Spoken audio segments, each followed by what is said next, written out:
Bueno, buenas tardes, buenas noches a todos los presentes y a quienes nos estén viendo por YouTube. Esta es una actividad que realizamos desde Cronopios, una agrupación de la Facultad de Artes de la Universidad Nacional de La Plata, en el marco del quinto Foro Cultura Latente, que es un foro de arte y diseño, donde apostamos como estudiantes a generar espacios de encuentro para estar discutiendo acerca de nuestras disciplinas, de nuestras carreras, de qué profesionales queremos ser ahora y en un futuro. Y es por eso que invitamos en este caso a Leo Chiache y Daniel Giannone, que son artistas de nuestro país, a que puedan estar conversando con nosotros acerca de bueno, varias cuestiones que vamos a estar presentando a lo largo de esta charla. Eh, Así que Leo y Daniel, si se quieren presentar ante quienes estamos aquí. Hola a todos, somos Chachi y Giannone, somos una pareja en la vida y en el arte que estamos trabajando juntos ya casi 20 años, que hemos decidido trasladar nuestro conocimiento de la pintura y de nuestra formación académica en los terrenos del bordado, del textil, y ya explicaremos un poco por los caminos que vamos transitando. Bueno, perfecto.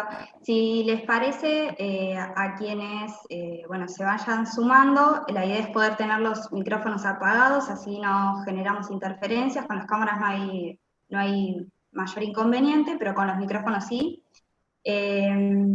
Y bueno, a partir de la obra de Leo y Daniel, a nosotros nos interesaba partir de varios puntos de análisis por ahí, y sobre todo a partir justamente de lo que proponen con su obra, ir un poco, volver un poco en la historia y volver sobre todo a los años 80 de nuestro país, donde hubo, a partir del 83, de la vuelta de la democracia, hubo todo un movimiento de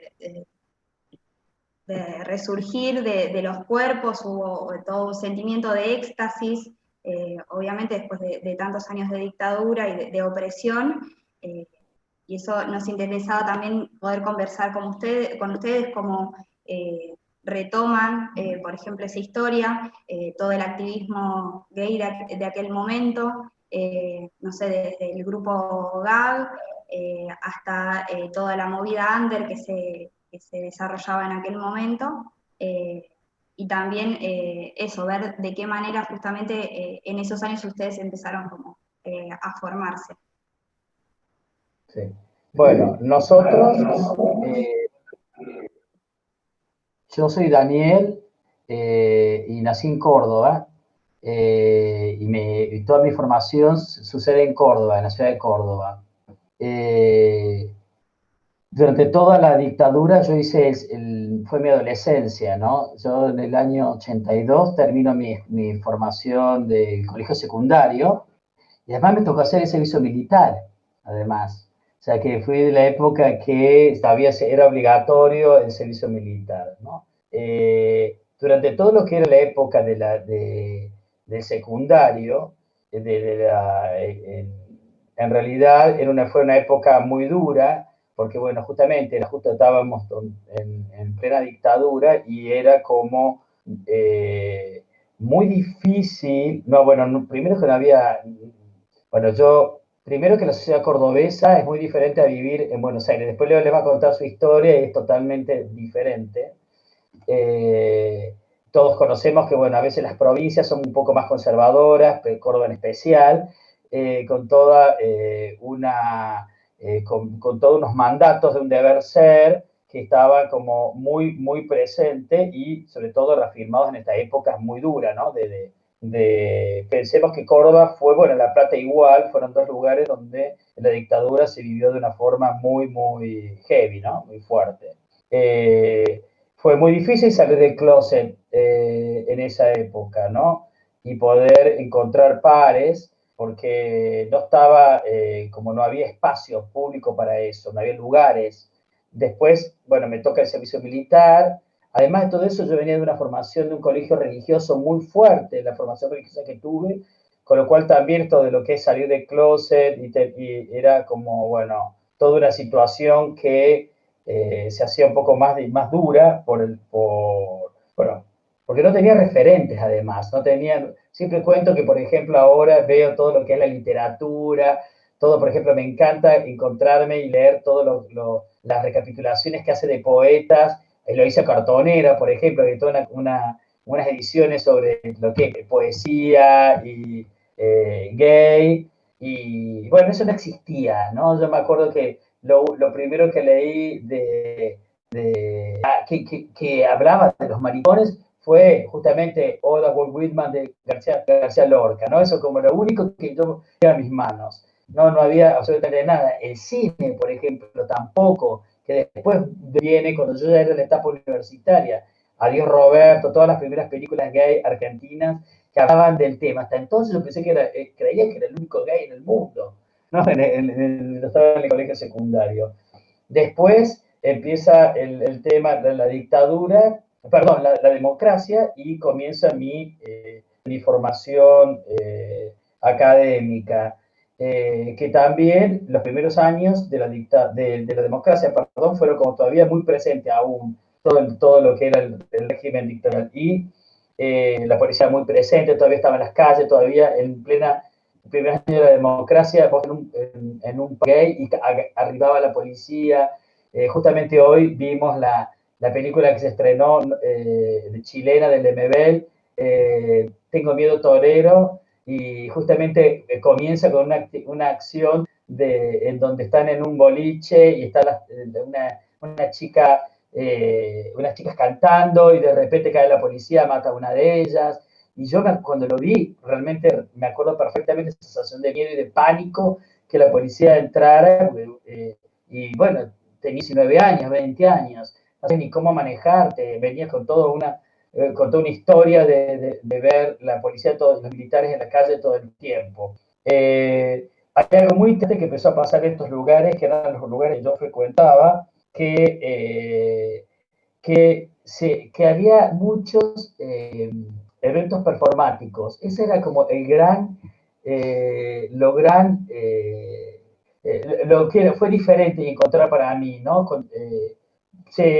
Había muchos espectáculos, había grupos, había un grupo performático que se llamaba Calas en Córdoba, Calas, que eran tres amigos, bueno, después se dividieron en amigos, ¿no? Pero eran tres chicos un poco más grandes que yo, que lo que hacían era representar ahí la música, era muy importante para la generación a mí, ¿no? Como Josephine Baker o Marilyn Monroe. Entonces, pero la performance fue lo primero que yo pude contacto antes por ejemplo, lo que eran las experiencias de exposiciones en salas de arte, en Villa Museo. Fue como muy, muy fuerte para mí y lo tengo como muy presente. Bueno, en mi caso, los 80 fueron mi adolescencia. Yo tengo 50, en el 82 tenía 12 años, así que imagínate, toda esa etapa fue una etapa del colegio secundario en Lomas de Zamora y con una familia muy amorosa y muy abierta, ¿no? Digamos, con que nos enseñaron a vivir con felicidad y con amor. Eso es una familia de obrera, ama de casa, pero así como gente muy divina. Entonces, teníamos un grupo de amigos del barrio que uno escribía, el otro hacía teatro. Tengo un hermano mayor, 6 años mayor, y sus amigos también me vinculaban con algunas cuestiones del mundo, ¿no? Del mundo adulto, tampoco tan adulto, porque yo tenía 12 y ellos tenían 18, pero para mí eran súper adultos. Pero yo estudié arte toda mi vida, de los 8 años en adelante, así que siempre estuve vinculado con gente un poco más grande. Y a los 14 años me fui a un taller de cerámica en Temperley que se llamó Bambuco, con Aide Amato, y todos mis compañeros y compañeras de esa época era gente mucho más grande, ¿no? Mucho más grande, tenían 30, yo tenía 14, 35, y eran súper grandes. Entonces ya empecé a ver otras cuestiones. Luego voy a la Escuela de Bellas Artes, a la Escuela de Pueyrredón, y ahí fue como abrir el mundo, ¿no? A todo esto, el mundo gay, queer, no sé, teníamos compañeras trans, digamos, como para mí ese mundo fue bastante normal para mí, digamos, vivir eso a diario, ¿no? Entonces también fue la apertura de la democracia, eh, compañeras trans que estaban ahí en la escuela, modelos trans, nada, vivíamos con absoluta libertad, pero también era esa burbuja que era la escuela de arte, ¿no? En los 80, yo empecé en el 86 hasta el 91, entonces fueron esos últimos años de los 80 que se vivía mucho eso, también como una apertura cultural. No sé, yo a los 18 años trabajaba en Medio Mundo Varieté haciendo, que era un bar, sala, un espacio, no sé cómo llamarlo, donde se hacía teatro y, no sé, estaba, creo que actuaba Mosquito y estaba Batato Barea, digamos, toda esa gente. Yo era muy pequeño, no pequeño, pero para mí era muy joven en relación a toda esa gente. Entonces, era un poco la continuación de lo que yo vivía en la escuela de arte, en esos mundos donde yo transitaba. Así que, digo, como fue, es un poco de esa normalidad. Y después como mucho vínculo en la escuela, que se iban abriendo espacios o lugares, y por ejemplo íbamos mucho vínculo con la revista NX, que era, bueno, no fue la primera, pero creo que una de las primeras revistas gay, creo que era solo gay, me parece, pero gay, lesbiana, LGTB, donde se hablaban de un montón de cosas, donde las primeras revistas las vendían en una bolsa para que nadie vea la tapa. Nada, como que eso también lo tuvimos ahí, un amigo y compañero, no de la escuela, sino hacíamos, nada, estábamos en el mundo del arte, Alejandro Ongay, él escribía, entonces escribía la revista, nos nombraba a algunos artistas en la revista, entonces aparecíamos publicados. Después se organizaban exposiciones en la editorial que estaba en Callao y Corrientes. Bueno, entonces en el mundo del arte, mi experiencia es, bueno, siempre fue un mundo muy abierto, ¿no? Con estas cuestiones. Entonces, el vivir eso, ¿no? Era como con cierta normalidad. Después, en el tiempo, viste, como vos decías, GAC, la CHA, un montón de agrupaciones, asociaciones que tenían que ver con las luchas de los derechos de la comunidad LGTBIQ. Posiblemente a mí lo que me pasó que en medio que lo vi de costado, porque era otra generación, una generación anterior a la mía, ¿no? Digo, por ejemplo, en el chat estaba Gumier Mayer, Marcelo Pombo, que tiene 10 años más que yo, ¿no? Entonces ya pertenecían a otra generación y ellos sí estuvieron muy vinculados con eso. Más activos, ¿no? En esa etapa de estas asociaciones. Y lo que sucede también que, o por lo menos lo que me sucedió a mí o lo que me pasa a mí, el bastión para mí es el arte y a partir del arte es donde decimos, militamos, hablamos, pensamos y decimos lo que creemos, ¿no? Entonces un poco el espacio del arte, el mundo del pensamiento del arte es donde sublimamos todas estas cuestiones, ¿no?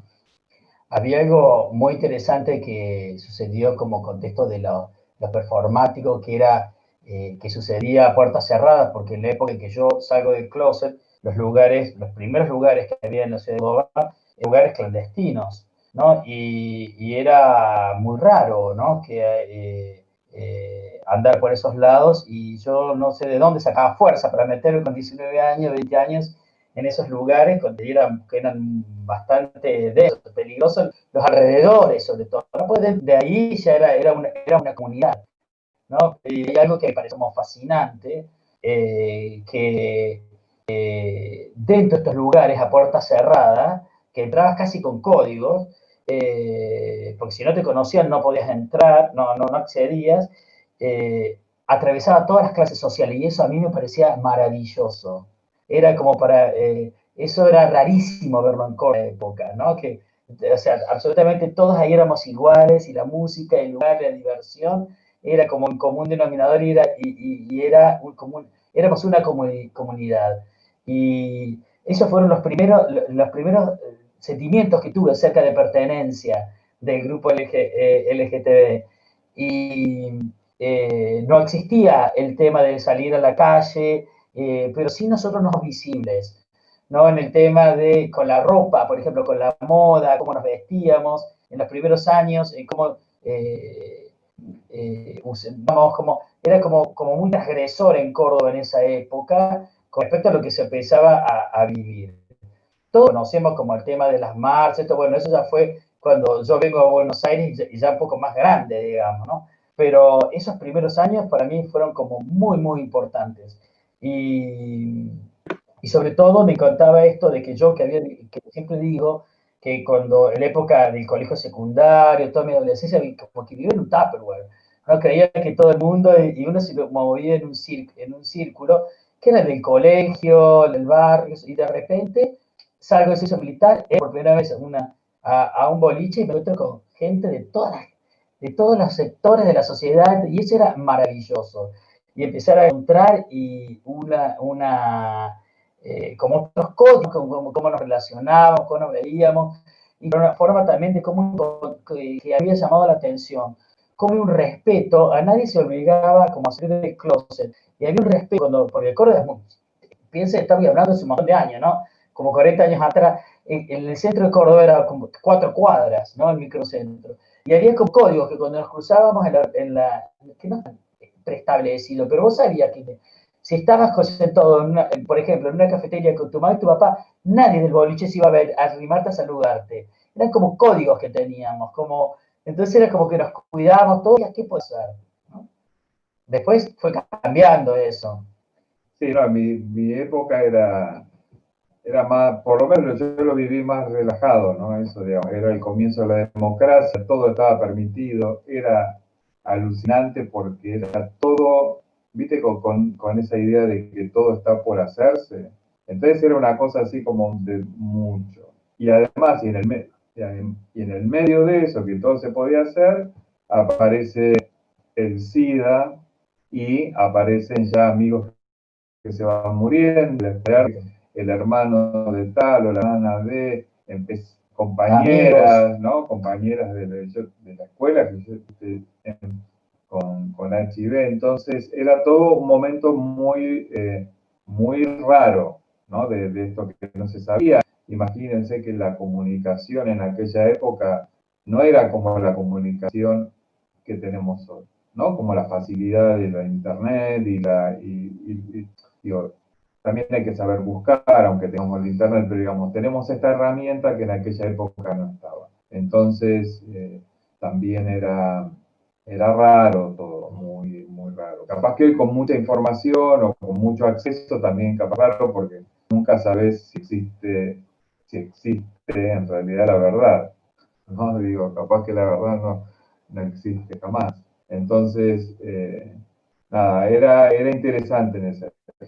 También era interesante todo lo que se vivía, por ejemplo, que era la evolución de, por ejemplo, cuando después de la guerra de Malvinas, por ejemplo, que empiezan a aparecer todas las bandas musicales, porque está buenísimo hablar también de todo lo que sucedía en todas las disciplinas del arte, ¿no? Sí. Por ejemplo, como el despertar, el renacer del rock nacional, que eso de repente hablar de letras de canciones de bandas argentinas como de un nombre a otro, ¿no? Wow, no podía creer eso, ¿viste?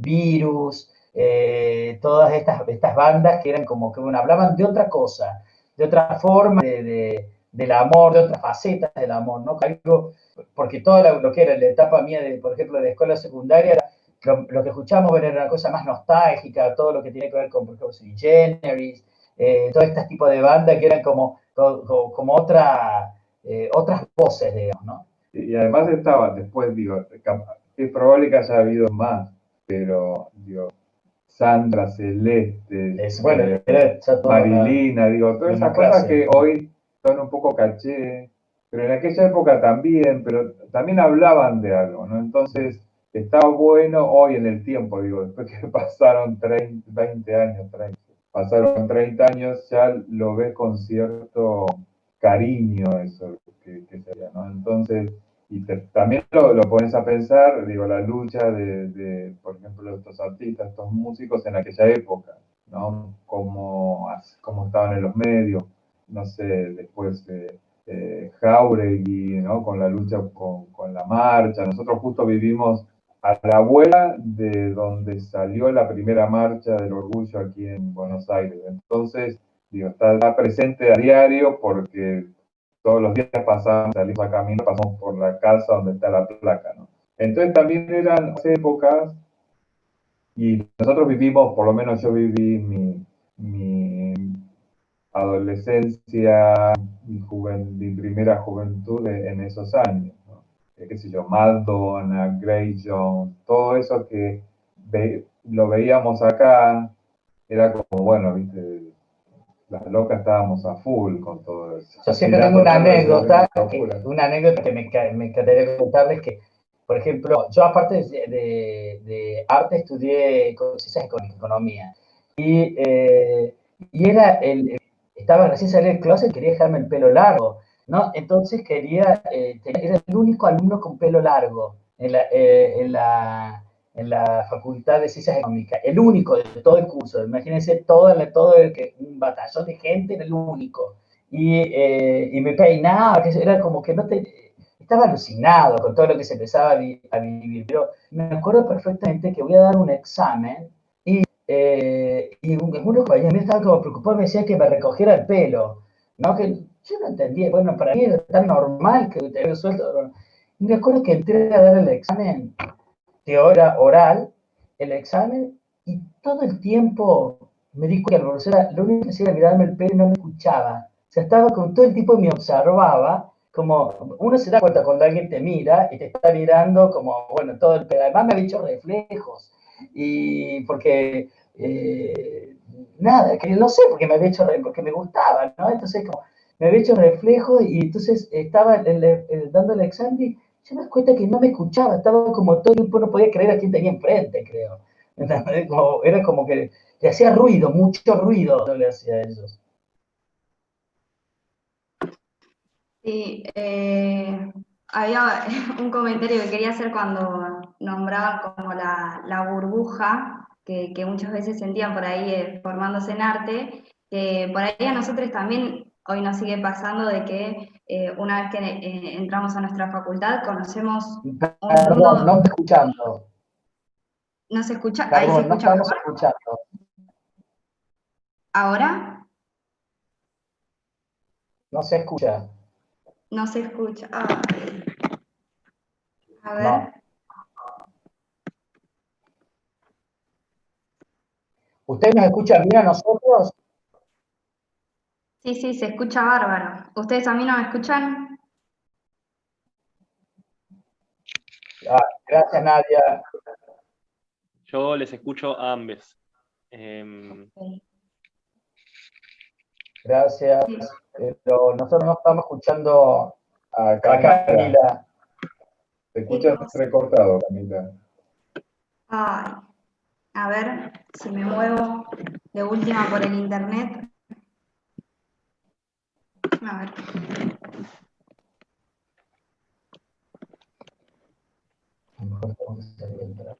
¿Ahora me escuchan? ¿Escuchan algo? Ay. Daniel y Leo, no sé si me están escuchando. Sí, el resto está escuchando perfecto. No escuchamos. A ver si. Vamos a hacer una conexión con. Vamos a ver si nos podemos conectar con el celular y cambiamos a ver. Podemos seguir hablando, estas cosas pasan. Ah, sí, sí, sí, sí, absolutamente. No pasa nada.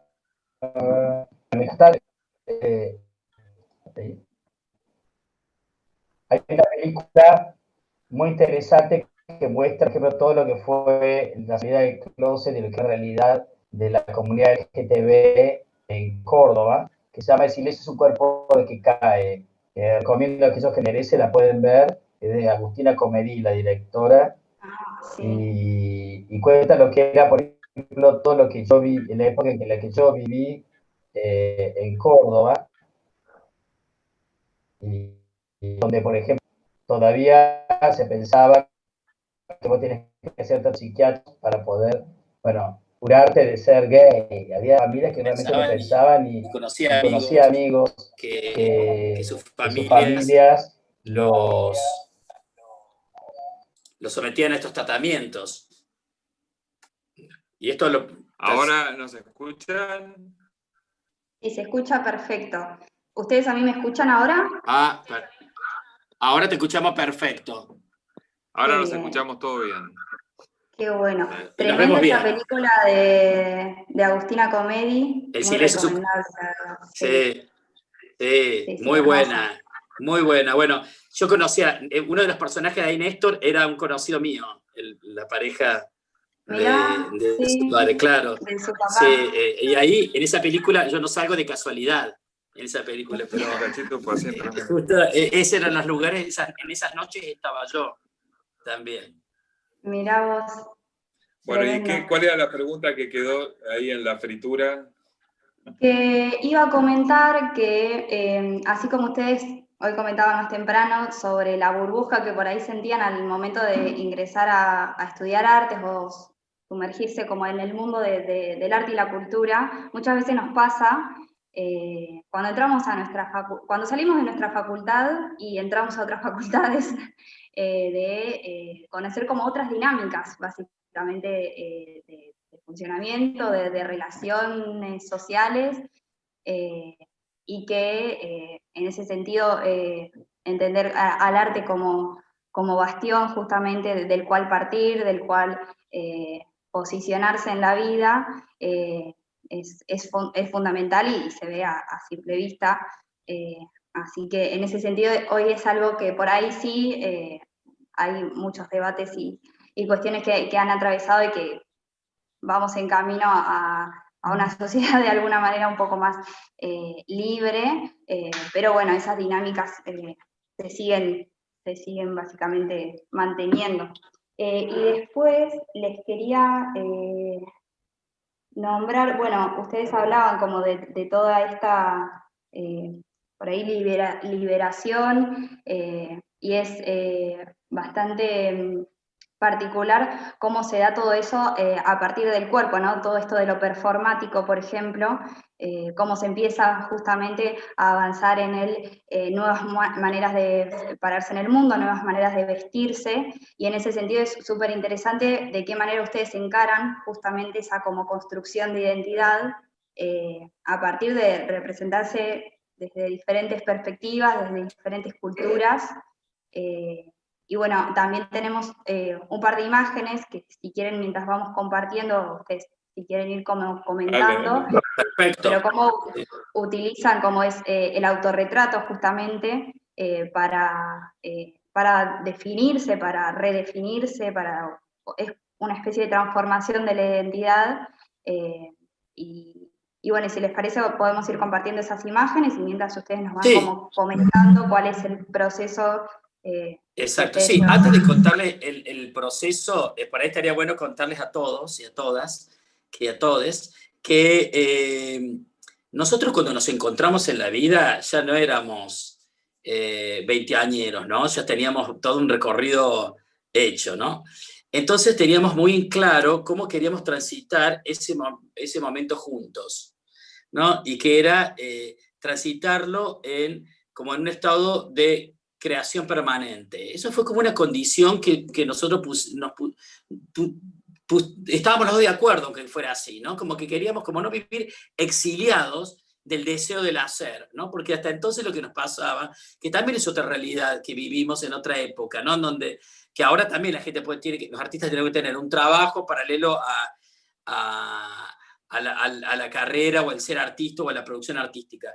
Pero en aquella época era como casi como muy presente y muy fuerte la presencia de esa otra actividad que ponía a veces en un lugar secundario en la parte de de la creación artística. Y nosotros lo que, como ya no éramos dos jovencitos, decidimos, o éramos jovencitos pero un poquito crecidos, y decidimos que esto, ¿no? Que queríamos vivir en un modo de creación permanente. Y lo que nos interesó fue, como los dos venimos de formación académica en la pintura, buscar una, que también fue, digo, ahora decimos buscar, pero en realidad eso fue una cosa como que se fue sucediendo de una forma más, sin tanta previa, ¿no? En donde decíamos, bueno, a ver qué lenguaje podemos nosotros utilizar para contar nuestra historia de dos. Y lo que sí tenemos muy en claro que queríamos contar lo que estábamos viviendo, ¿no? Claro. Y además era, por un lado, entender esta producción de A2, donde siempre lo planteamos como un artista, ¿no? Digamos, donde rompes ahí el yo individual para armar un yo grupal, un yo colectivo. Y eso fue una manera, ¿no? de producir y de hacer nuestra obra. Entonces, eso fue como un comienzo que era importante, ¿no? Para empezar a hablar de otras cuestiones que tenían que ver ya con, no solamente con el arte, sino como queríamos encarar o como estábamos encarando la vida, ¿no? Entonces, cuando empezamos a trabajar de esta manera, también trajo, digo, más allá de estar en un mundo súper abierto, el mundo del arte, como quieras llamarlo, trajo un poco de resquemores y preguntas, decir, ¿cómo van a hacer eso? ¿Quién es el autor? ¿Quién se queda con las obras? Pensemos 20 años atrás, ¿no? De todo esto. Y que tampoco es tanto, digo, es un montón 20 años, pero tampoco es tanto, ¿no? Digamos, como estaba el mundo en aquella época en el 2000 y como está en el 2020. Yo siento el 2000 como algo próximo, no es que siento el 2000 como si fuese 1960, ¿me entendés? Lo veo como próximo. Entonces, había esas preguntas, esas inquietudes que eran más de los otros o las otras o los otros que nuestras, ¿no? Pero te la preguntaban. Entonces, digo, esa manera de producir tenía que ver con no sé si una respuesta, pero sí era una manera que queríamos transitar y trabajar. Y ya de esto hace 20 años. Y también otra cosa que cuando nosotros decidimos como que el bordado sea la técnica a utilizar, fue también como, a pesar de que había habido, sí, y en la escena local, por ejemplo, bueno, Feliciano Centurión, que había trabajado también con el textil y el bordado, pero a nosotros lo tomábamos y lo retomamos de otro lado y con otra intensidad, ¿no? Y entonces, esto también causaba un poquito de ruido y a nosotros nos interesa por varias cosas, ¿no?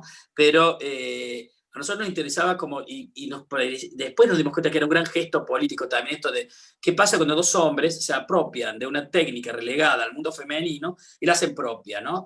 Entonces, como es como lo mismo que si hoy también, o en su momento era como pararse a estar una Singer, una máquina de coser, y hacer de ella también tu herramienta de trabajo, es como un gesto y sostenerlo en el tiempo, porque también hay otra cosa interesante que es cuando se sostienen en el tiempo estas cosas, ¿no? Que no quedan en un mínimo gesto.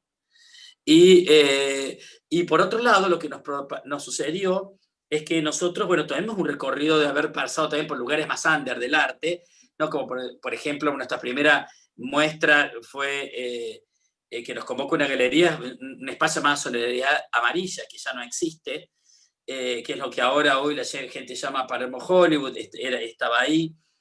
Y nosotros irrumpíamos en la escena local en ese momento mostrando bordados. La gente tampoco estaba acostumbrada a ver bordados hechos por dos, además, en las galerías de arte. Después, bueno, sí, estuvimos en Presencia y Felicidad, y después de Presencia y Felicidad en Rubén Zaccaria. En Rubén Zaccaria es donde más vimos cómo estas podríamos llamar artes menores, que a nosotros nos encantaba como sentirnos paladines de la justicia, ¿no? Que llevábamos de la mano estas artes menores como no solamente el bordado, sino también, por ejemplo, la porcelana. Nosotros pintábamos y hacíamos porcelana, que también era algo como que hacía un poquito de ruido, ¿no? Y de repente mostrarlas en la galería de Rubén Zaccaria, la galería de arte que tiene como más trayectoria en el arte contemporáneo hasta el día de hoy. Eso también como que era como algo de que generaba un quiebre. Pero de todos modos sabíamos muy bien que los terrenos esos eran terrenos fértiles para nuestro trabajo. digo, Ruth Ben-Sacar, Belleza y Felicidad y Sonoridad Amarilla. Sonoridad Amarilla eran espacios que eran perfectos para lo que estábamos haciendo. Tanto nosotros como las directoras de los lugares, porque creo que eran mujeres todas, sí. Entendieron y supieron de... Bueno, perdón, Soledad también estaba Javier. ¿Cierto? Entendieron eso, ¿no? Entonces también, no es que no, era un lugar donde sabíamos que iba a ser rechazado eso. Lo que sí fue en el mundo del arte, primero estaba esta cuestión, son dos, pero porque nosotros veníamos trabajando también individualmente, ¿no? Entonces eso fue como una cosa que hizo ruido, pero a nosotros no nos importó nada porque no estábamos esperando esa aprobación, ¿no? Digamos, el tema era producir, seguir, hacer y que haya una relación directa entre nuestra vida y el arte, ¿no? Que producíamos. Entonces eso para nosotros era fundamental, que no sea ilustrativo, ¿no? de nuestra vida, pero sí que sea nuestra vida.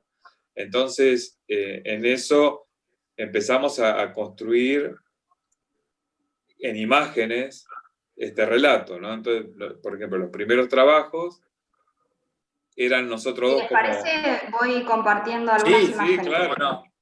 Sí, Bárbaro. los primeros trabajos, viste, eran como nosotros como niños arriba de un pez, ¿no? Como jugando cuando éramos niños.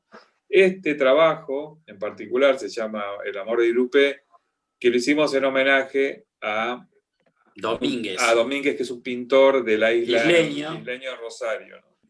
Entonces nosotros lo que hacemos es cambiar los personajes que están en el Irupé y ponemos dos hombres, ¿no? Y ahí ya a partir de esta acción, ¿no? De revertimos un mito, ¿no? El mito del amor de Irupé se revierte, ¿no? Porque el mito dice que tiran un anillo y el enamorado se tira al río y nunca más aparece, y en el lugar donde se tira aparece una flor de Irupé, y la enamorada se tira también y tampoco aparece, y aparece otro Irupé.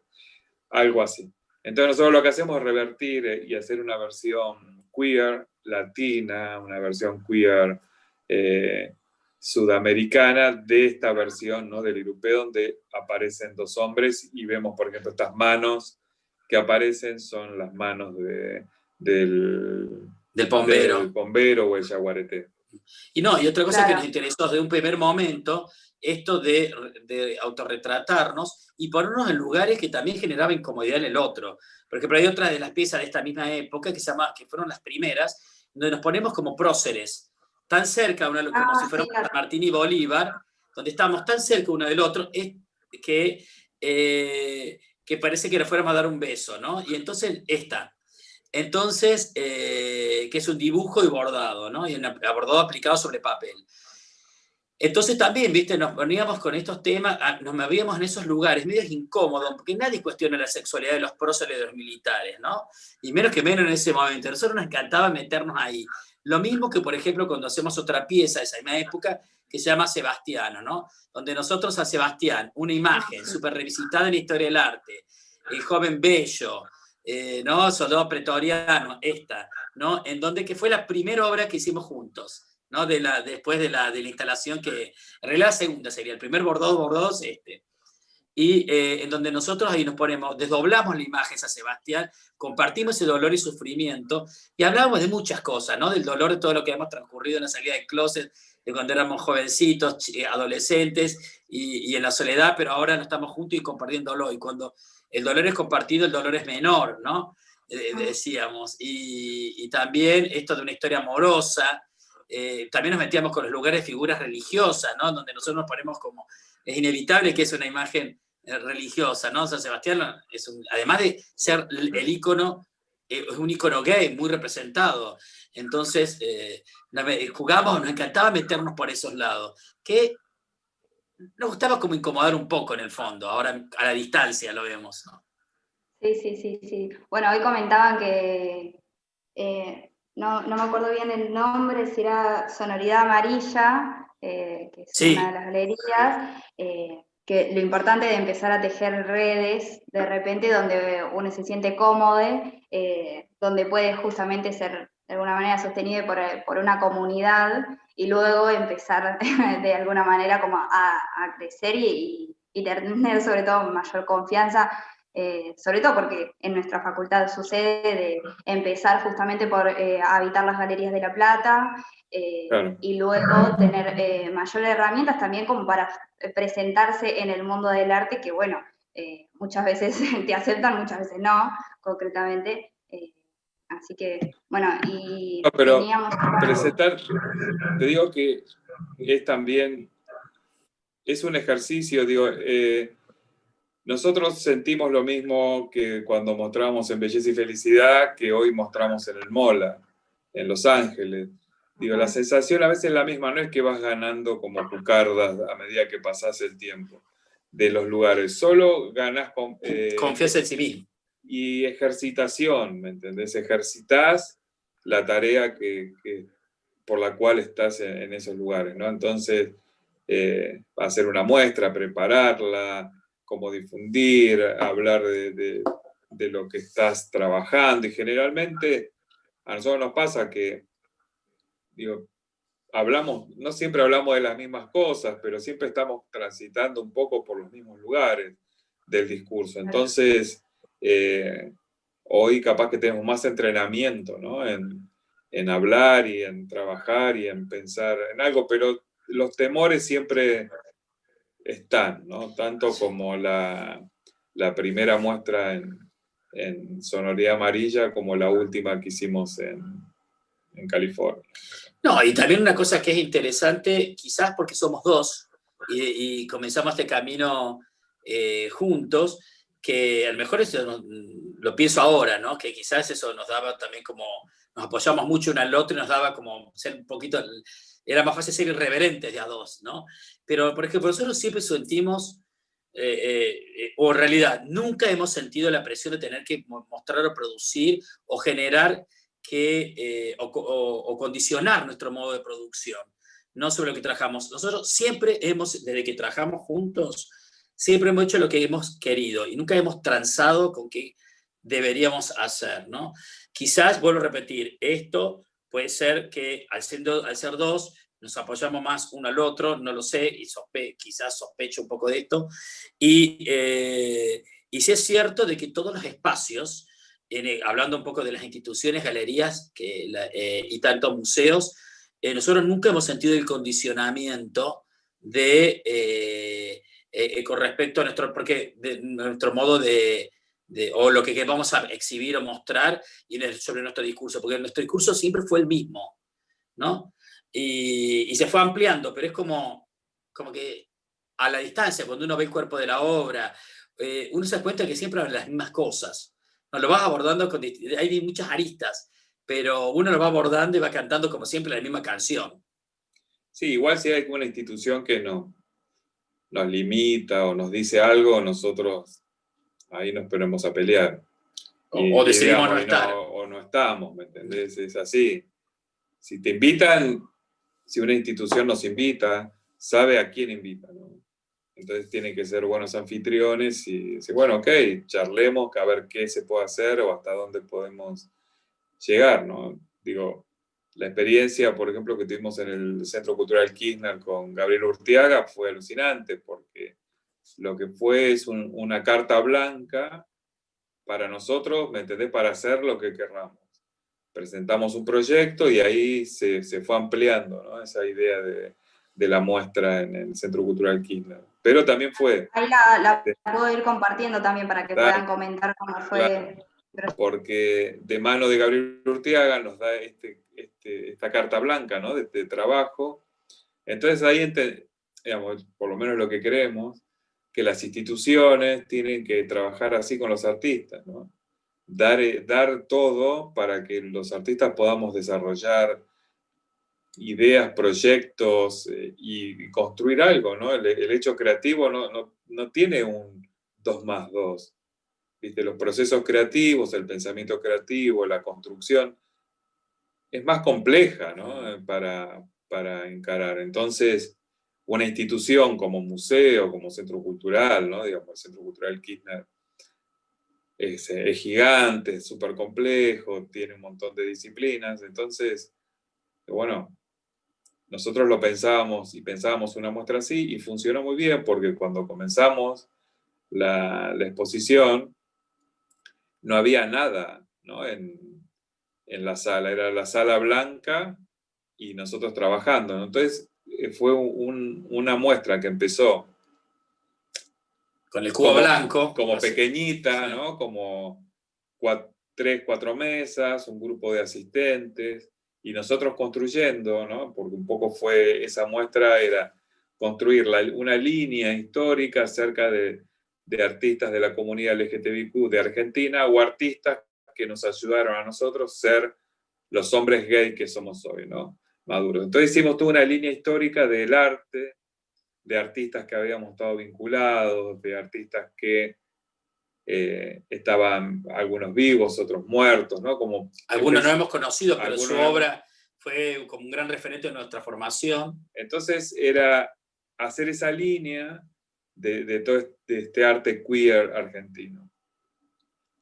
Claro, el proyecto no descansó en eso, sino que era, bueno, por una parte hacemos esa línea histórica, por otra parte invitamos a otra artista, ¿no? Nosotros somos una pareja en el arte y en la vida, trabajamos este colectivo que es Chacho Giannone, pero también queríamos ampliar, y ahí invitamos a Cecilia Kopman, que colaboró con nosotros para hacer los quilts de las banderas, ¿no? Pero también, cuando estábamos haciendo las banderas, que son las banderas que en un momento se llevaron a la Marcha del Orgullo, en Buenos Aires, invitamos a un grupo de hombres tejedores, que es lo que estamos mirando, hombres tejedores Argentina, que vinieron a tejer con nosotros. Pero además, en esa acción, invitamos al público en general si querían venir a tejer. Y eso es lo que vemos en este recorrido, es la acción de armar comunidad, ¿no? Entonces, la idea del colectivo LGTBIQ, el grupo de hombres tejedores, más todo el relato, ¿no? de esta construcción histórica, lineal, del arte queer argentino, lo sumamos a esta comunidad bueno, se vinieron a tejer para armar esta bandera, ¿no? Entonces un poco eso es lo que hicimos. No, y una cosa interesante, que es otro de los conceptos que atraviesa toda nuestra obra, esto de trabajar borrando los límites entre tarea y género, ¿no? Y entonces cuando nos encontramos con espacios como este, que es lo importante trabajar en instituciones, dos cosas importantes de esta actividad, experiencia que tuvimos nosotros en el CK de manos de Gabriela Urteaga. Una es que muestras y proyectos que se pueden desarrollar en un tiempo más habitual de lo que uno conoce, de lo que uno trabaja cuando hace una muestra en una galería, ¿no? Fueron 4 meses trabajando, que eso te permite trabajar y profundizar más una idea. Porque también vos vas teniendo la respuesta de la gente, que te va generando otra cosa, y que te permite como ir profundizando o cambiar o agregar como como acciones o prácticas a qué es lo que nos sucedió concretamente el SK.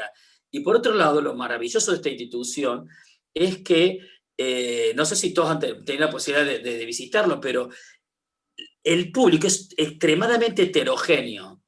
Y eso a mí me parece maravilloso, sobre todo para todos los proyectos, pero para nosotros fundamental. Porque uno a veces está acostumbrado como a moverse como en el mismo circuito siempre. Parece que siempre estamos para los mismos, ¿no? Como los coleccionistas, los críticos, los amigos, artistas y demás. Y acá no, es gente de todos lados y que por primera vez entra en una sala de arte y de repente se encontraba con nuestro proyecto, ¿no? Entonces, para nosotros fue maravilloso eso porque fueron otras voces que súper enriquecieron, otras miradas que súper enriquecieron nuestro trabajo. Bueno, y con esto que decían del generar comunidad, lo importante que es que las instituciones estén de alguna manera al servicio de esa comunidad. Por eso también una de las preguntas que habíamos pensado, y sobre todo teniendo en cuenta este tipo de trabajos que han realizado en diferentes museos, es no solo el discurso, y que usted, que bueno, ahí Leo decía, que no reniegan, directamente se van si no gusta la idea, pero lo importante es de que se estén generando este tipo de discursos dentro de los museos, que haya justamente, por ejemplo, ruptura de estereotipos, esto de correr los límites de tarea y género, problematizarlos, sino que a su vez el hecho concreto de que, por ejemplo, en esta imagen haya justamente gente siendo parte del proceso, encontrándose con mucha gente muy diversa, habla justamente como de alguna manera de una institución que busca justamente esa participación de la comunidad y que no muestra una idea de arte inalcanzable, o que detrás de esa obra hay un artista genio creador que bajo un halo de inspiración ha construido algo de lo que jamás será parte de la comunidad. En ese sentido, el rol de los museos ahí es sumamente, es para problematizar justamente, y en la medida en que surgen este tipo de iniciativas es sumamente enriquecedor, y más Sí. que ustedes lo abordan desde ahí. No, bueno, justamente cuando nosotros recibimos la invitación del CCK, nosotros veníamos de ese recorrido que habíamos hecho, y lo que nos interesó un poco, justamente algo de lo que vos dijiste, que era como romper con ese, porque esta muestra hay que tener en cuenta que se hace para celebrar los 30 años de democracia en Argentina. Somos un país muy joven en democracia, y había como distintos como distintos ejes en los que había esos ejes se iban a desarrollar en los distintos pisos de CCK, ¿no? Con la curaduría a cargo de Urteaga, ¿no? Y entonces, nosotros cuando leemos cuáles eran esos ejes, uno de los ejes era el trabajo, ¿no? Entonces a nosotros un poco nos interesó también proponer esto de que por suerte ella creyó en nuestro proyecto, en esto de nosotros mostrar el trabajo del artista, pero de una forma muy descarnada, y poniendo nosotros a hacer la obra dentro de la sala del Cubo Blanco, ¿no? Como romper también esa idea romántica de lo que es el ser artista, pero como también hablar del la tarea o el hacer del artista como trabajo, ¿no? Entonces, nosotros nos interesaba eso, mostrar el hacer. Y no solamente mostrarlos, sino involucrarlos, porque formaban parte y nos ayudaban a construir la obra de arte. Porque también nos interesaba este concepto de extender el concepto de la colaboración con el otro, ¿no? Con un hecho ya más horizontal, democratizar el proceso los procesos creativos, como, bueno, haciendo partícipe al otro. Y esto no es muy fácil que todo el mundo te lo entienda y se arriesgue, porque vos no sabés cuál es el resultado de todo esto. Porque, de hecho, por suerte, nosotros nos superó altamente nuestra expectativa, pero nunca lo que uno piensa, porque nos pasó lo mismo cuando lo replicamos. Gracias a esta muestra, la directora del MOLA, el Museo de Latin American Art en Los Ángeles, visita, ve esta muestra y dice: quiero que hagan un proyecto parecido a este en nuestro museo. Bueno, y la respuesta fue totalmente otra, ¿no? Porque la comunidad es otra, pero es genial cuando las instituciones tienen a cargo personas que juegan ese riesgo, no corren ese riesgo, y que creen en los artistas. Sí, y además hay cosas que se repiten, ¿viste? Digo, porque cuando hablamos de mitificar el trabajo del artista, y no es que, ¿viste?, somos unos seres iluminados que estamos así esperando que baje el halo de la inspiración. No. Digo, y eso también lo creen en Estados Unidos. Cuando hicimos en California, también existe eso, ¿no? Sí. Nosotros estábamos trabajando en una sala muy grande y estábamos trabajando, haciendo las obras, ¿no? Y de repente había un video en el final de la muestra. Entonces, cuando veían el video, se dan cuenta que nosotros éramos esos que estaban en el video, ¿no? Entonces ahí volvían, que éramos los artistas. porque en un momento pensábamos que eran los que trabajábamos. Creían que éramos asistentes del museo. Restaurando las obras. Entonces también eso se repite, ¿me entendés? Del estereotipo del artista o del estereotipo de el artista recibe la inspiración divina y crea, ¿no? Entonces nosotros al estar ahí trabajando todo el día, produciendo, digamos, estábamos en la misma franja que la chica que cuidaba la sala, la otra que limpiaba. Bien horizontal, digamos. Todos éramos parte de ese sistema, ¿no? Y nosotros los artistas éramos parte del sistema. No estábamos ni arriba ni abajo de nadie, ¿no? Entonces, eso fue interesante porque también se repite, ¿no? Esa idea también acá y se repitió allá. Así que pudimos romper con eso. No, y también otra cosa de mostrar que a veces también nosotros, quizás los artistas, tenemos ese tema de la distancia a veces que se genera con el espectador. Y justamente nosotros trabajamos en eso, como acortar eso, ¿no? Y poder hablar, que la gente pueda hablar con nosotros, explicarle qué hacemos, por qué lo hacemos, y hacerlos sentir que ellos también pueden formar parte, porque no fue la única experiencia que hemos hecho. Años anteriores también habíamos hecho actividades en donde, por ejemplo, una acción performática de dibujo, donde dibujábamos con 45 personas a la vez, en 3 grupos, ¿no? Y donde no importaba si sabías dibujar o no.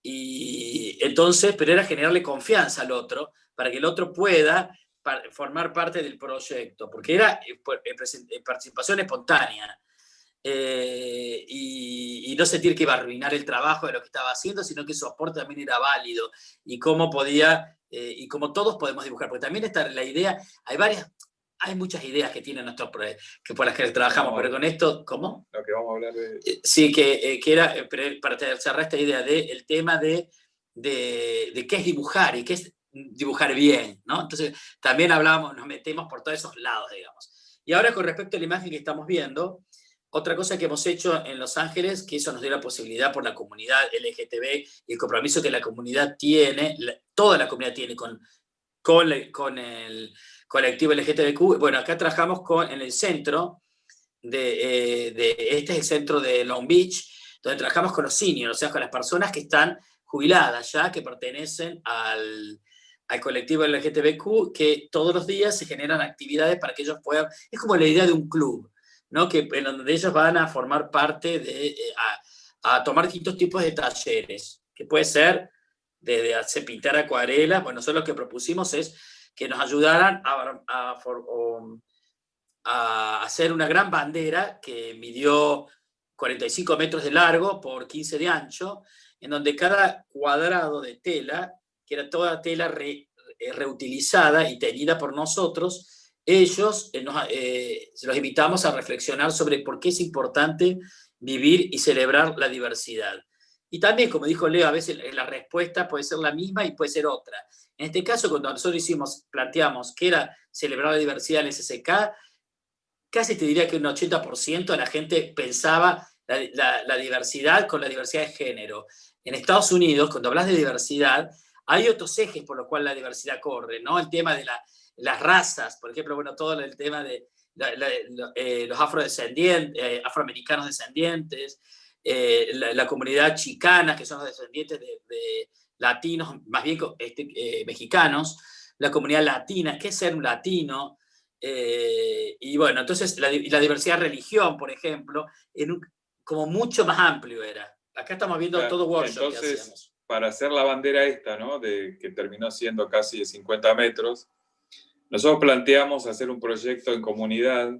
Acá vemos cómo se fue construyendo de a poco, ¿no? Entonces, cada persona que venía a ver la muestra, había una mesa donde nosotros teníamos cuadrados de telas y previa charla hablábamos acerca de la diversidad. Entonces, nosotros planteamos esta pregunta, ¿por qué era importante vivir en diversidad?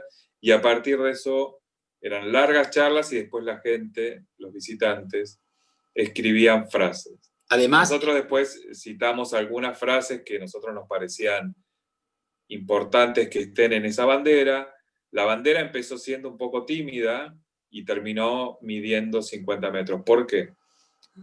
Porque esa bandera luego se llevó, por eso es interesante también pensar una pieza creada en un museo que termina siendo una pieza de arte, pero después esa bandera se desfiló en la Marcha del Orgullo en Long Beach, donde necesitamos la ayuda de 150 personas para llevarla, ¿no? Entonces, ahí seguimos, ¿no?, hablando de este pensamiento horizontal acerca de esa construcción de esta obra, ¿no? Era casi 4.000 personas que nos ayudaban a escribir los cuadrados para armar esta tela. Gente que nos ayudaba de buena onda porque venían al museo y nos ayudaban a coser con máquinas cada cuadrado.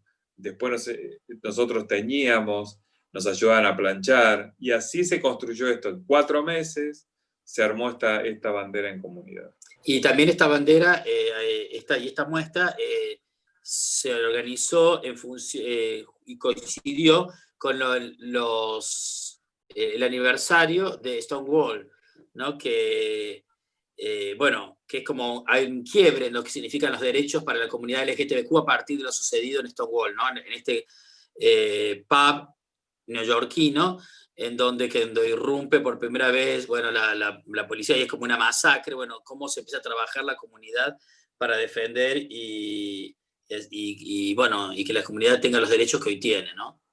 Bien, si vemos la solapa de Celebrating Diversity, ahí vamos a ver la bandera lista, pero puesta en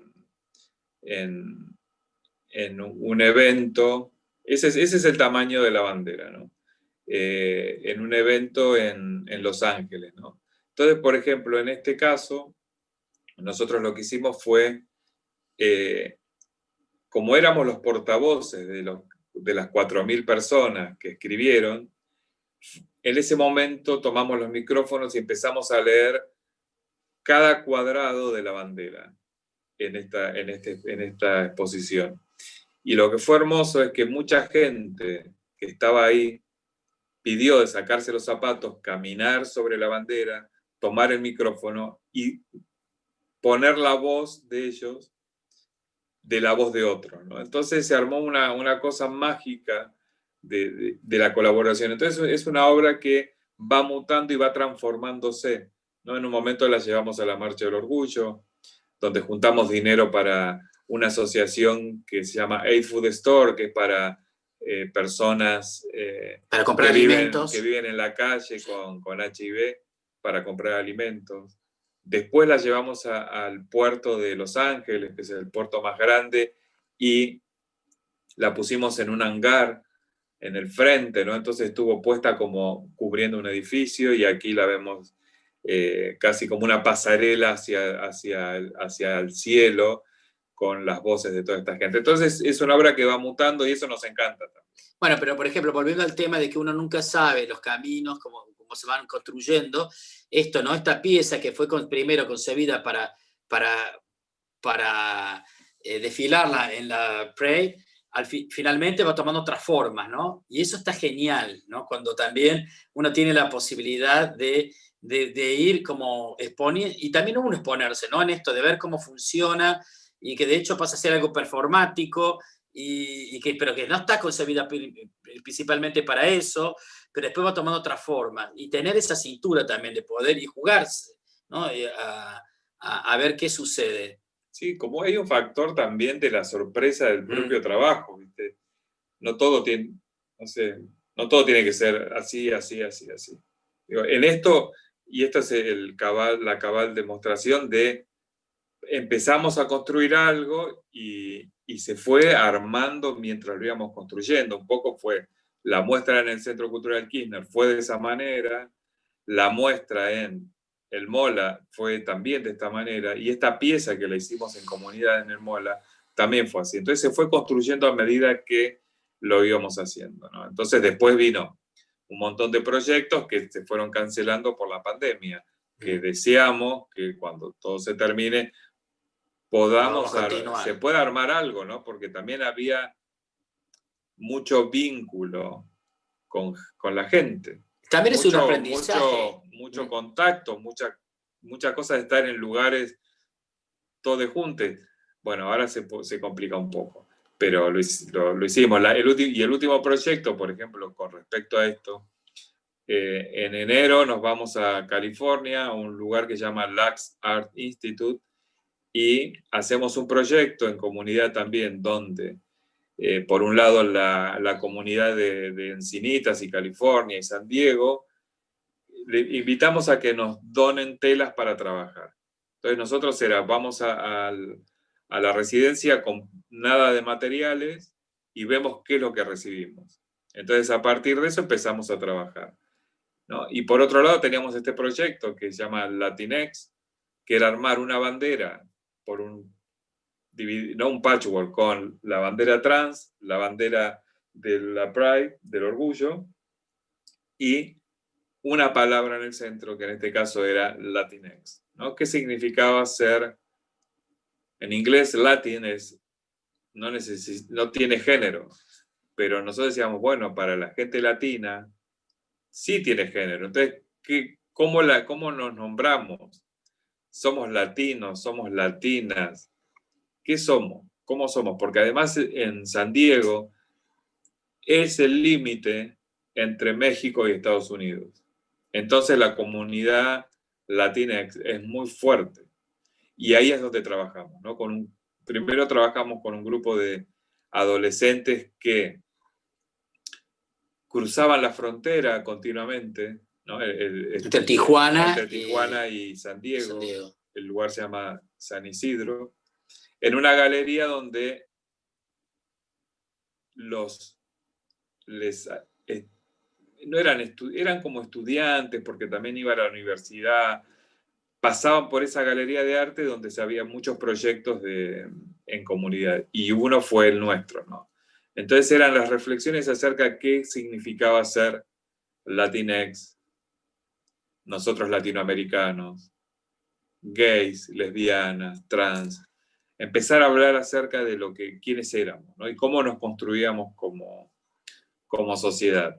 Entonces, este fue el proyecto, y lo que vemos acá fue ese proyecto que hicimos en comunidad con este grupo de adolescentes. Y fue hermoso, fue un proyecto hermoso, porque además tiene de hermoso que fue lo último que se hizo antes que se cierre, claro. Con grupos de gente de 20, de 30 personas al mismo tiempo, en un mismo lugar, compartiendo los marcadores, las telas. Estas prácticas son impensables ahora. Entonces no sé si hay alguna foto más en esta solapa, que capaz que podemos ver cómo hemos trabajado.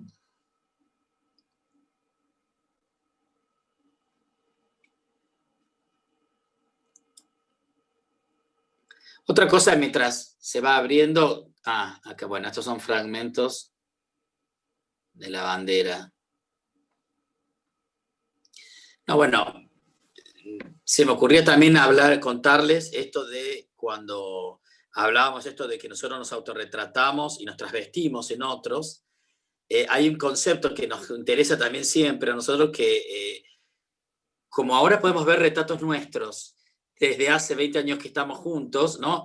Cómo nosotros hemos ido cambiando en esos retratos, pero siempre somos los mismos, y cómo el tiempo es un factor también, ¿no? El tiempo es un concepto que atraviesa toda nuestra obra, ¿no? El tiempo del bordado no es lo mismo que el tiempo de la pintura, ¿no? Es como hablamos de como una retención del tiempo, y esto también como lo podemos pensar desde las prácticas más contemporáneas, donde parece que todo lo que requiere más proceso, tiempo de elaboración, como que cayó en desuso, ¿no?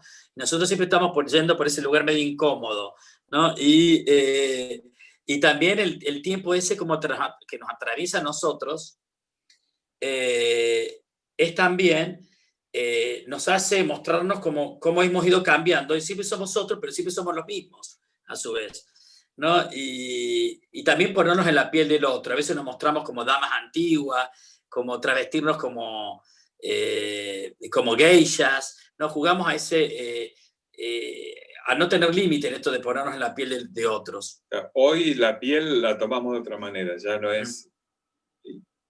Digo, los retratos hoy son más abstractos, tienen que ver con con cierta simbología, ¿no? Digamos, por ejemplo, la última muestra en Benzacar tuvo que ver con eso, arqueología suave.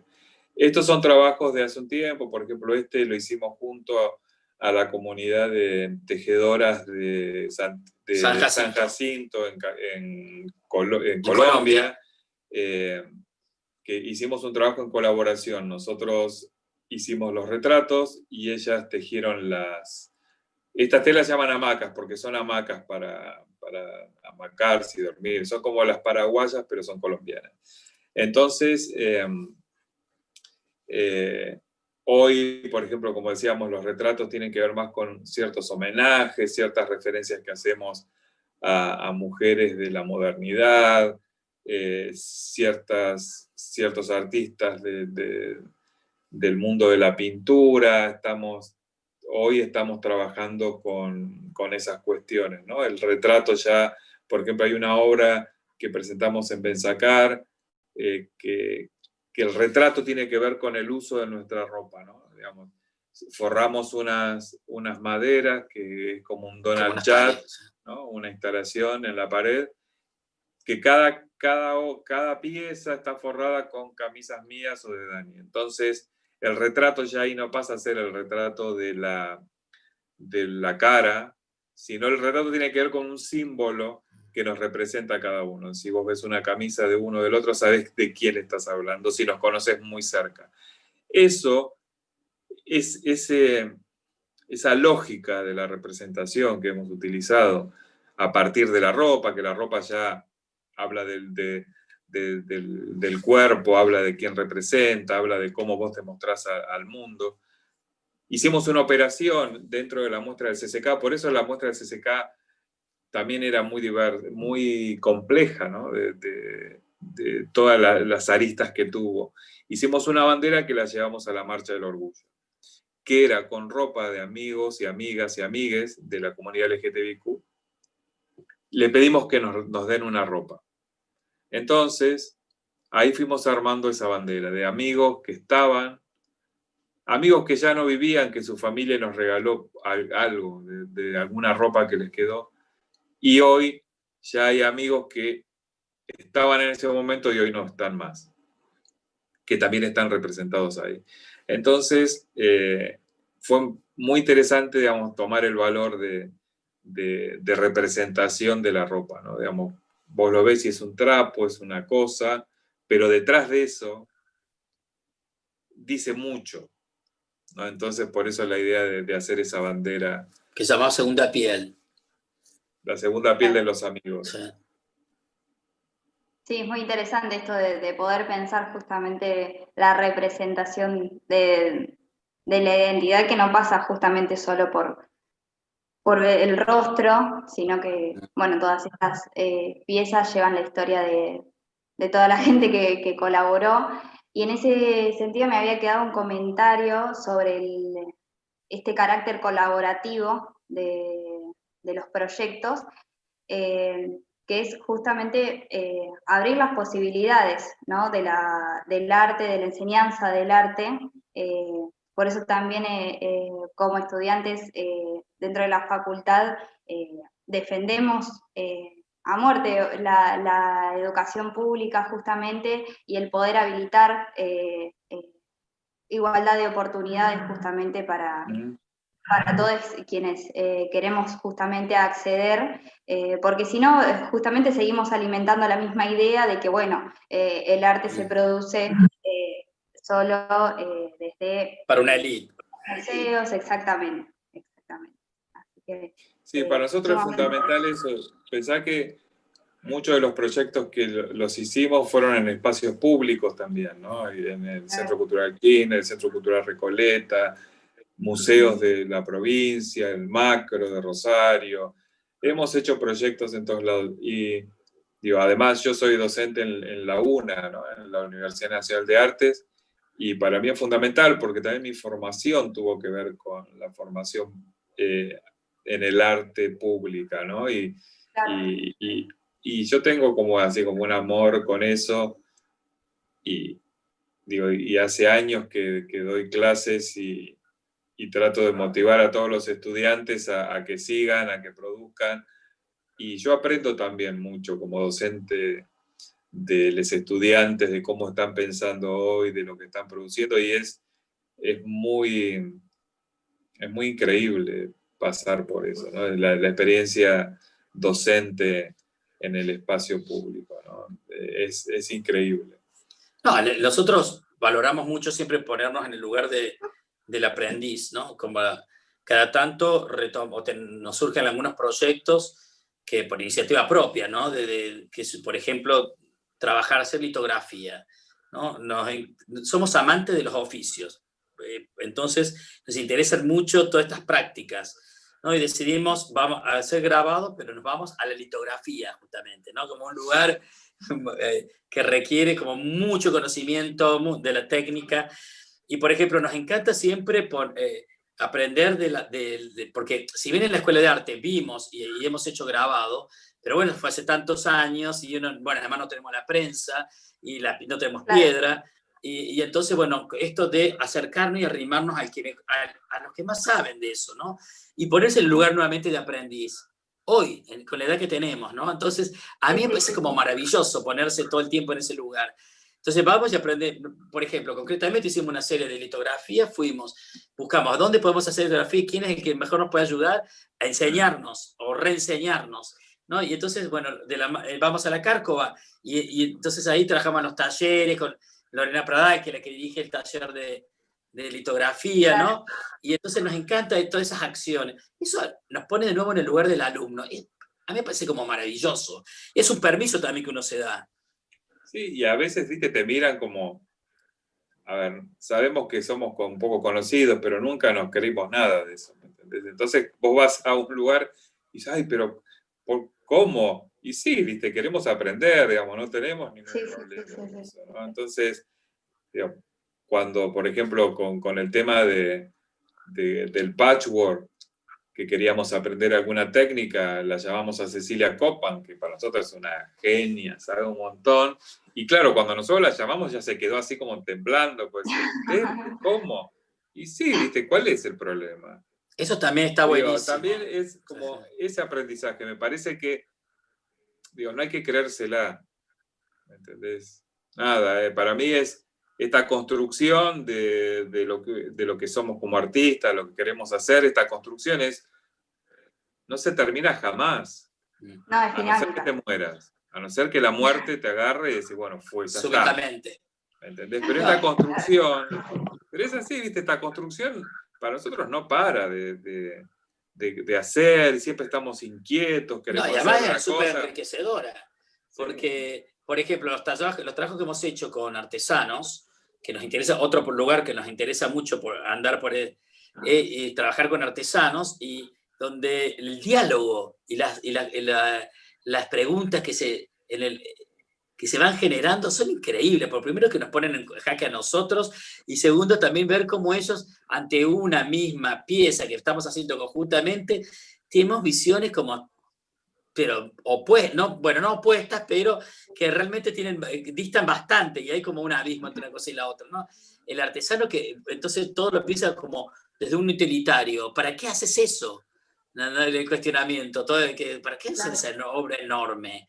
¿No? Pero después hay cosas que eso es maravilloso. Me acuerdo, por ejemplo, de esta imagen que estamos viendo, que nosotros le preguntamos a la tejedora Gladys Bustillo, que queríamos que nos mostrara, borde o teja flores, porque teníamos una idea de una selva para hacer y todo eso. Entonces le decimos, Gladys, bueno, necesitamos que nos muestres algo para saber de lo que estamos hablando. Ella dijo, no tengo nada. Bueno, ¿y cómo hacemos? Me dice, no, porque todo lo tengo acá. ¿No? Todo en su cabeza estaba. Dijimos, bueno, vamos a confiar en vos. Y estas son las flores que hizo, ¿no? Entonces fue alucinante también ese aprendizaje también que nosotros tuvimos de parte de ella, ¿no? De esa sabiduría, eso ancestral que ella lleva. El saber hacer del artesano. ¿No? Eso fue hermoso porque... El concepto de la mano inteligente que tienen, que trabaja, eso es precioso. Porque, ¿viste? Sí, claro, mirá la inteligencia, esa inteligencia, ¿me entendés? Ese tipo de inteligencia de saber hacer las cosas. Lo tengo acá. Y decís, bueno, genial. Y cuando lo vimos dijimos, claro, ¿cómo nos va a hacer una muestra de esto? Es algo que ella lo aprendió de niña, con su abuela, con su madre, ¿entendés? Se transmitió de generación en generación. Y lo loco de esto era, cuando a Gladys le decíamos, che, pero tus hijas van a seguir, y ella decía, ahí no, porque mis hijas no quieren tener que su futuro sea mi presente. ¿No? Entonces era durísimo eso, porque ahí te das cuenta esto fue en Colombia. Aquí también pasa lo mismo, pero por ejemplo en Francia trabajamos, ganamos un premio y también trabajamos con generaciones de tejedoras en Aubusson, en Francia, y ahí ya es otra realidad, digamos, donde tenés un Estado, políticas de Estado que sostienen todo esto, que no lo dejan perder porque saben que el valor que tiene eso es inconmensurable. Entonces decís, bueno, ¿cómo se encaran ante una situación diferentes políticas de Estado, ¿no? Entonces acá se van a perder todas estas prácticas. ¿Por qué? Porque no se apoyan. Revaloran, no se valoran. Claro, y no se apoyan, ¿viste? Porque no solamente es el valor que una institución le pueda dar, ¿no? Claro, Sino ponerle, sí. ¿no? Como, bueno, esto tiene valor. Sino económicas también, de estrategias, de un montón de cuestiones. A largo plazo, para que tengas. Claro, para que puedan vivir. No es solamente la palmadita en la espalda, ¿no? Entonces, y en esto hablamos también de la educación, hablamos de la universidad pública, ¿no? Digamos, cómo se sostiene esto y cómo se hace crecer en el tiempo. Entonces, bueno, todas estas experiencias las hemos vivido y las hemos visto después de tantos años de trabajar, y estas son las experiencias nuestras, ¿no? Y después se transforman en esta pieza, ¿no? En esta obra que pudimos mostrar que la mostramos en Colombia. El Salón Nacional de Colombia. En Colombia. Y era un proyecto que se llamó Arte y Artesanía Separados al Nacer. Que Esteban Álvarez era el curador. Esteban Álvarez es un artista también, él fue el curador de la muestra. Y entonces fue interesante porque nos convocaron, éramos 8 artistas de distintas partes del mundo que trabajábamos con 8 artesanos. Y con distintos, cada uno elegía un material con el cual iba a trabajar. Nosotros como bordamos, trabajamos con el textil, pero otros trabajaron con mimbre, otros trabajaron con metal, otros con madera. Fue un cruce maravilloso. Muy bien, muy bien.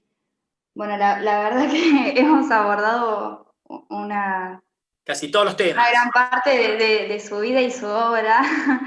Y muy interesante esto último, sobre todo, entiendo que quienes nos están viendo ahora somos la mayoría jóvenes de la facultad, bueno, para eso lo hicimos también.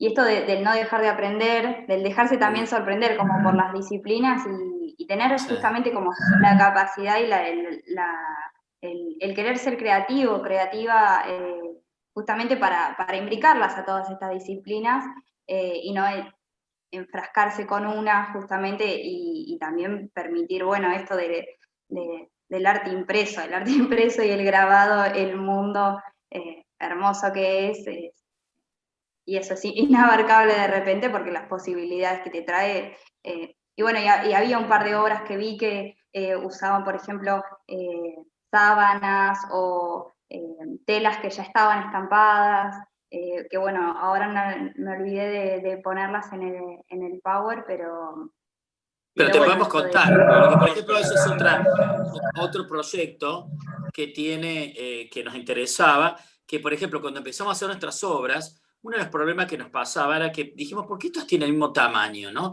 Y nos dábamos cuenta de que como trabajamos con los géneros que tienen en la Argentina 1,40 m o 1,60 m de ancho, casi todas terminan siendo iguales, ¿no? Entonces dijimos, bueno, nosotros podemos generar nuestros propios, y ahí está bueno, ¿no? Cuando uno es curioso, ¿no? Es decir, bueno, podemos generar nuestros propios soportes y empezamos a reutilizar materiales, sábanas, fundas de almohada, también con la idea de reutilizar y producir a partir de lo que el mundo ya te está dando. y también que la idea de darle una segunda oportunidad a las cosas. Entonces lo que hicimos, pues unimos 2 sables, tenemos mucho más que 1,60 m de ancho, ¿no? Y empezamos también a pensar que los géneros que encontrábamos estampados ya no nos interesaban o ya no nos eran útiles. Entonces, ¿qué hicimos? Dijimos, aprendamos a estampar. Y ahí fue cuando nos fuimos a aprender a estampar de mano de buscamos quién es el mejor que nos puede enseñar a estampar. Y bueno, Cortázar Martínez, que es una persona que, bueno, también es una genia de la estampa, nos enseñó, bueno, aprendimos nosotros a generar nuestros propios sablones, prepararlos, hacer el fotograbado y empezar a estampar con distintas técnicas. Y se te abre un mundo, ¿me entendés? Entonces, y eso, vuelvo a repetir, es genial cuando vos te sentís como nuevamente en el lugar del aprendiz, como de niño, ¿no? Con toda esa posibilidad de ir descubriendo cosas y tu obra empieza a ir por otros lados. Y es genial. También otra cosa importante es no pensar que estás haciendo la obra, sino todo el tiempo trabajar y bueno, porque además nosotros creemos en el trabajo, ¿no? Y somos hijos de inmigrantes italianos, con lo cual el trabajo es un valor y crecimos con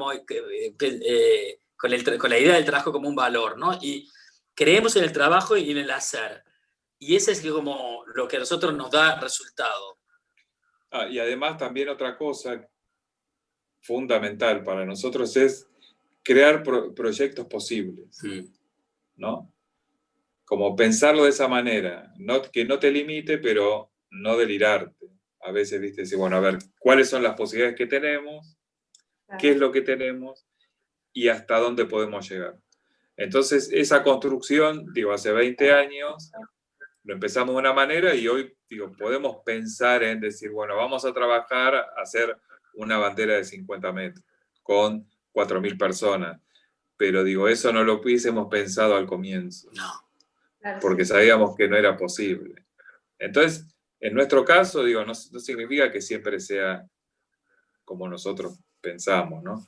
Sino como entender eso como lo posible, a ver hasta dónde podemos hacer, cuánto podemos hacer económicamente, A veces pasa con, viste, la producción, con el tema del dinero. Bueno, a ver, no tenemos estas telas, vamos juntando esto y armamos acá, ¿no? Y después se vende y podemos hacer otra cosa. Entonces, empezar a pensar en estos mundos posibles, ¿sí? En estas producciones posibles y ir haciéndolas crecer. Eso es un poco lo que lo hacemos hasta el día de hoy.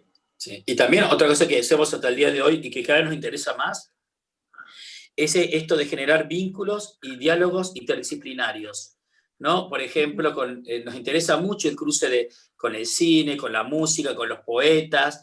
Entonces, por ejemplo, bueno, cuando nos encanta generar acciones en nuestras muestras, en donde, por ejemplo, invitamos a poetas a que lean, ¿no? En nuestra obra, y que lean y pongan en diálogo nuestra obra con sus escritos.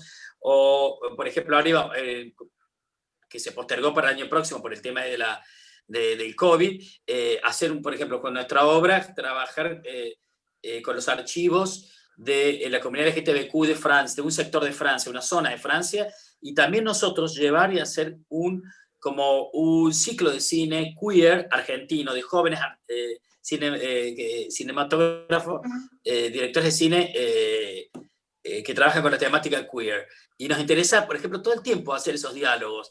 Es sumamente enriquecedor. Muy bien. Bueno, por ahí se nos está yendo un poco la hora, creo. Problema. Pero bueno, por ahí podemos abrir este momento a algunos de los participantes que estamos acá en Zoom, o bueno, o si algún compañero o compañera ahí que nos haga llegar las preguntas que haya en YouTube. Sé que una compañera preguntaba en qué año fue el trabajo en el CCK. En 2018. 2018. Ahí va, bien. Y después, bueno, cuando se hizo la muestra. Ahí va, bien. Es la que fue de 4 meses, más o menos, de laburo. Fue el que era como una celebración a la democracia de años de la democracia. Y fue una muestra en la que cada piso se iba desarrollando distintos ejes o temas que tenían que ver con, bueno, con temas que tenían que ver de de los derechos, por ejemplo, y todos los procesos que se fueron creando en democracia. Y nosotros estábamos dentro del eje de lo que era la comunidad LGTB. Decidimos nosotros participar ahí, que era todo lo que es la comunidad LGTBQ, todos los derechos y aún las deudas pendientes que tenemos de democracia. Porque tenemos muchas conquistas, pero todavía hay muchas cosas pendientes. Y recién ahora estamos hablando de cupo laboral trans, ¿no? Recién ahora. Y era, bueno... era un tema que nosotros hablábamos en el 2018 y hoy ya es una realidad, ¿no? Todos estos proyectos que se hacen ley. Sí, en ese sentido celebramos a pleno como hemos avanzado como movimiento feminista en dar las discusiones de por qué, por ejemplo, tiene que existir un ministerio de las mujeres para que justamente haya políticas de Estado que contemplen justamente los derechos y las necesidades básicamente de la comunidad. Bueno, tenemos varios comentarios ahí en el chat que dicen todos sabemos algo, pero ignoramos algo, por eso aprendemos siempre. Qué lindo cómo se van corriendo los límites de lo posible. Bueno, una invitación también a la facultad, ojalá que cuando pase la cuarentena puedan venir a la facu, seguramente el intercambio sería más... Súper encantado. Bueno, qué placer, la verdad, y sí, y ojalá que nos estemos cruzando cuando volvamos a otra normalidad, será claramente, no va a ser lo mismo, sí, pero... Ya es otra normalidad. Exactamente, sí. Bueno, no sé si alguna... Acá Gaby Barraza pregunta, ¿cómo trabajan la interdisciplinidad? ¿Algo así? En las clases que ellos dan. Bueno, nosotros, aparte de lo que sería lo académico, tenemos grupos de artistas jóvenes, no jóvenes de edad, sino jóvenes en la producción, ¿no? Y porque hay gente que comienza a producir a los 40 años, ¿no? Y, por ejemplo, ahí la pregunta hablaba de lo interdisciplinario. Bueno, justamente lo que trabajamos en estos grupos, donde más se nos permite la posibilidad, porque no tenemos que cumplir con una currícula de una institución educativa. Entonces, de acuerdo a los intereses de cada uno de estas personas, nosotros lo que hacemos es como, bueno, tratar de mostrarles desde la literatura, la música, por ejemplo, hay una que trabaja con el tema del sonido, la música, y cómo se puede abordar desde distintas formas, ¿no? Y eso es lo que tratamos de hacer. Generar, bueno, también instancias de lectura, depende de cuál sea el tema a desarrollar, digamos. No, y además también depende... Inclusive las técnicas, perdón. Y también depende de las necesidades de cada uno. Me acuerdo, yo en la universidad había una estudiante que era bióloga, entonces a partir de todo su conocimiento del laboratorio, empezamos a trabajar el color. Entonces digo, esto interdisciplinario también tiene que ver con, bueno, a ver, ¿qué es lo que vos traes? ¿Qué conocimientos tenés? ¿Qué viviste? No sé, millones de cosas. Y a partir de eso construyamos algo. Digo, porque no podemos empezar a pensar hoy que el color solo se estudia a partir del círculo cromático. ¿Cuál círculo? ¿Cuál? A ver, hay miles, qué sé yo. Sí entiendo que desde ese lado también se aprende, pero también de los otros, ¿no? Entonces empezar a diversificar este conocimiento. Porque en esta construcción del conocimiento, yo creo mucho en la construcción del conocimiento colectivo, ¿no? Entonces, es de una manera, también es de acá, de allá, vas como por diferentes lados, no hay una sola lógica, así, bueno, esto se hace así, así, así.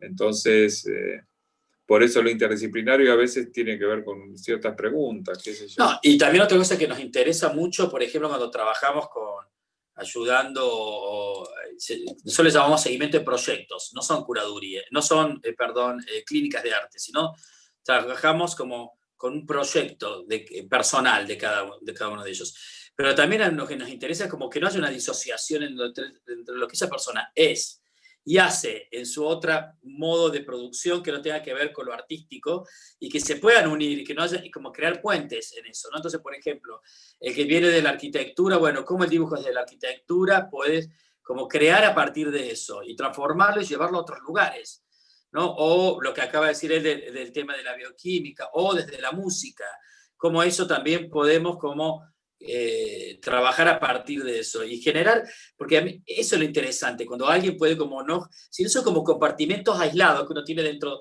y la persona es una cosa, es una cosa íntegra, una unidad. Y acá Clara Gorostiza nos pregunta si tuvimos alguna experiencia de trabajo, supongo, con niñes. Sí. Sí, tuvimos 2. Digo, hay muchas, pero 2 de que yo me acuerdo en particular. Una fue un trabajo que hicimos en Ruth Ben-Sakar, que se llamó Avistaje, y que fue un bordado en comunidad, donde había niñas y niños de 5 años y personas de 95, ¿no? Entonces ahí trabajamos en comunidad, pero las niñas eran como adultos, digamos, no importaba, ¿no? Eran personas bordando y ahí se relacionaba la señora de 95 con la nena de 5 y bordaban juntas, que fue hermoso. Pero después en California trabajamos dentro del centro LGTB de Long Beach, trabajamos con las niñas trans. Y entonces ahí hicimos varios workshops con las niñas trans, que de 4 había años. De 4 años a 9 más o menos. Sí, después había unos grupos de adolescentes. Pero con ellos así hicimos un picnic y trabajábamos dibujando, y dibujaron la bandera, y bueno, así que tuvimos esa experiencia.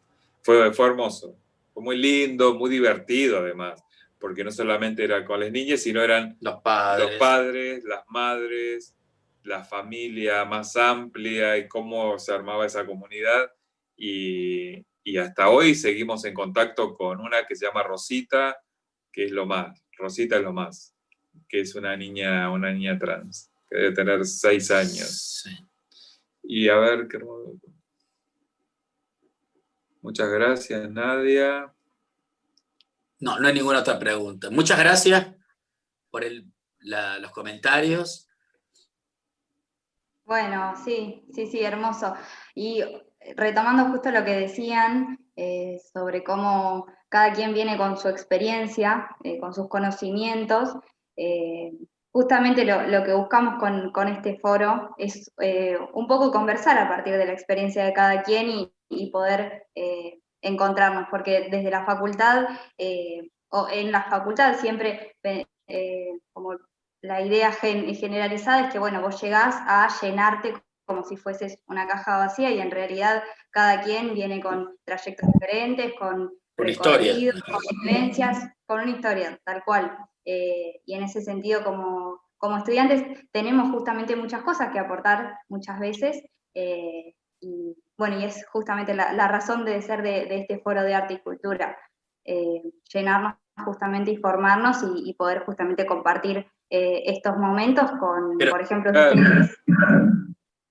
Camila, pero es importante, por ejemplo, porque también nos pasa a los artistas, ¿no? Cuando estamos inclusive te sucede en distintas etapas de tu carrera, ¿no? En donde no hay que abandonar esas pasiones y esas cosas y esos interrogantes que uno tiene. Para mí es donde uno tiene que ahondar, ¿no? Y entonces no abandonar eso.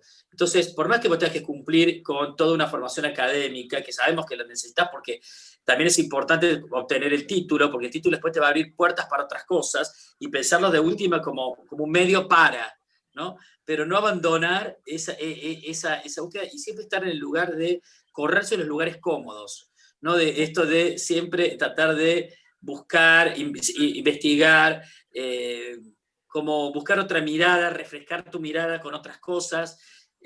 Para mí eso es fundamental, eso es lo que te mantiene vivo. Sí, igual a mí lo que me pasa, y siendo docente de la universidad, yo nunca me preocupo mucho, digo, si se reciben o no. Digo, a mí me pasa eso, ¿no? Porque creo en esa construcción de esa sociedad. Digo, yo sé muy bien que de toda la gente que ingresa a la universidad, sé que el 10%, se termina recibiendo, ¿no? Pero igual es alucinante también pensar en una sociedad donde alguien pudo pasar por esa universidad un mes, un año, 2 años, lo que sea, y ya es otra persona. Seguro. ¿No? Se construye otro tipo de persona con otro pensamiento. No importa si son todos profesionales. No importa. No digo, pero ya yo sé que alguien que pasó por la universidad, y no sé, y en el grupo de lenguaje visual donde yo doy clases, junto a un grupo de otros artistas y docentes, y nos cruzamos, algo pasó ahí, ¿no? Algo pasó de esa construcción del pensamiento que fue transformador. Sí, sí, No sí, tanto sí. para nosotros como para ellos. Para ellos. Entonces, en ese punto, digo, yo siempre deseo que sigan, que terminen, me encantaría, ¿no? Que tengan esa herramienta, pero si no, no importa, porque pienso en una sociedad mucho mejor si todos pueden pasar por la universidad, todos pueden pasar por una educación, ¿no? Entonces, y ahí se transforma, y más que nada, digo, en la universidad de arte, donde se construye otro pensamiento, en filosofía, digo, me parece que son esos lugares donde creo que todos, aunque sea un cuatrimestre, a tener esa experiencia. Sí, sí, Lo sí, cierto es sí, que absolutamente. si cumplís con toda una formación académica, también es cierto, y hay que decirlo, que te abre posibilidades y puertas para otras cosas, ¿no?